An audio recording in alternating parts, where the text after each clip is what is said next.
crisis. For those of the folks who are listening to this or watching it, may not know what social ecology really is, this view attached to the thinker Murray Bookchin. Could you explain a little bit about what social ecology is, how it's different than sort of just like mainstream environmentalism? Yeah, And sort of speak specifically, if you could, about one of the emphases that you have in your book is that you say that social ecology is a perspective that is really needed today because it helps us to confront what social theorists call the polycrisis of our historical moment. The fact that there's just so much going on, there's so many problems that are interrelated. So it's not just environmental stuff, but crises of capitalism, crises of failing institutions, and all sorts of things that are coming together. So how does what is social ecology? And how does it help us to sort of think about the poly crisis as you describe it? yeah. So I'm actually going to answer this by first starting with that notion of the poly crisis because I think it's really helpful in capturing this overwhelming sense that everything is falling apart these days.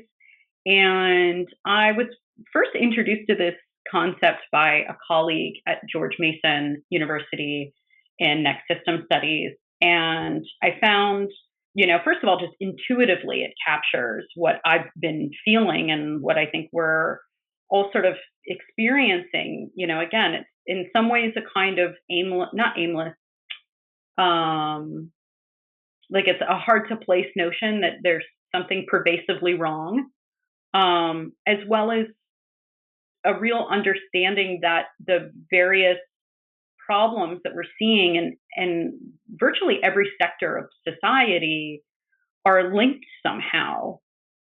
So, what is the nature of how these problems are linked, right? We have climate catastrophe. We're destroying our biosphere rapidly, irrevocably.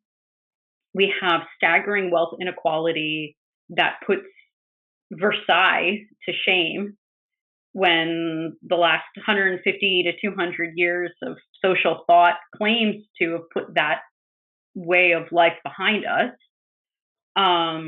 We have a political standard that's utterly dysfunctional and yet at the same time claims to be democratic. And the list sort of goes on and on. And so I think a lot of the confusion in the world today comes down to a frustration with not understanding how these things relate to each other. And we're trying to formulate an adequate understanding of the problem. So, first, this notion of polycrisis, I think, is helpful in kind of distinctly naming that. It comes from the 1970s and complexity theorists. I believe the term was coined by a French philosopher named Edgar Morin. And then the concept was picked up again in the mid 20 teens by the European Commission. And it's since sort of percolated into conversations around global risk, right? So you'll see polycrisis actually thrown around by insurance companies or by, who are trying to understand the financial landscape and risks of climate change, right? And how climate change is a compounding factor for social unrest and political conflicts. We're seeing a steady rise in civil conflicts around the world. We're seeing a steady rise of displacement, and so this is how many elites are even understanding what we're confronting in this historical moment. But to me, when I hear the term polycrisis, I sort of immediately think of social ecology as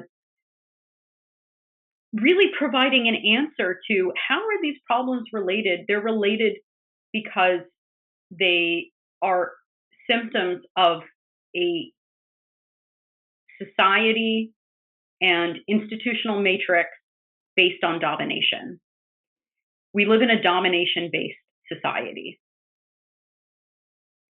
That domination encapsulates capitalism, but not just capitalism. It also includes the state and state violence. It also includes patriarchal violence, colonial violence, violence of the old against the young, and now the young against the old. Um, they share a cosmological or sort of existential view of the world as naturally broken down into superiors and inferiors, right? That we think that this notion of hierarchy is inevitable for social complexity. So David Graeber talks about this quite a lot in his recent book with his writing partner, David Wengrow. The book's called The Dawn of Everything. It really eloquently lays out the argument that we've become accustomed to since the Industrial Revolution, that social complexity requires social hierarchy. It's like this trade-off. We think there's like this, not exactly the lesser of two evils, but a necessary evil. That's the phrase that I'm looking for.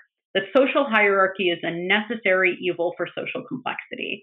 And social ecology is arguing the opposite, that in fact, complexity is a function of non hierarchy.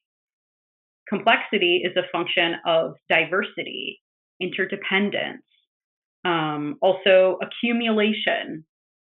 And so, social ecology is a way of thinking about how human beings relate to the natural world. And it's also a way of thinking about the evolution of consciousness, creativity, and really the meaning of life. What is it to be alive, for example? What is it to be a part of a species? What is the meaning of natural evolution? What can we know about the broader tendency of natural evolution? And how does that relate to social evolution? Can we even speak of a social evolution?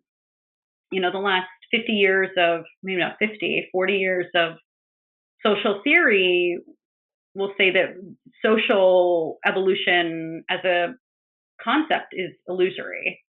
You know, that all, that we're just sort of existing in different relative moments. But social ecology really tries to, it's a method to uncover how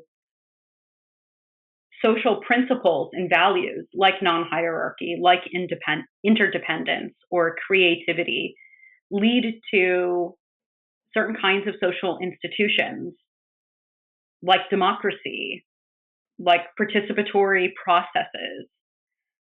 And hierarchy as a principle for organizing society leads to hierarchical outcomes and destruction, not just of people, but also of the natural world.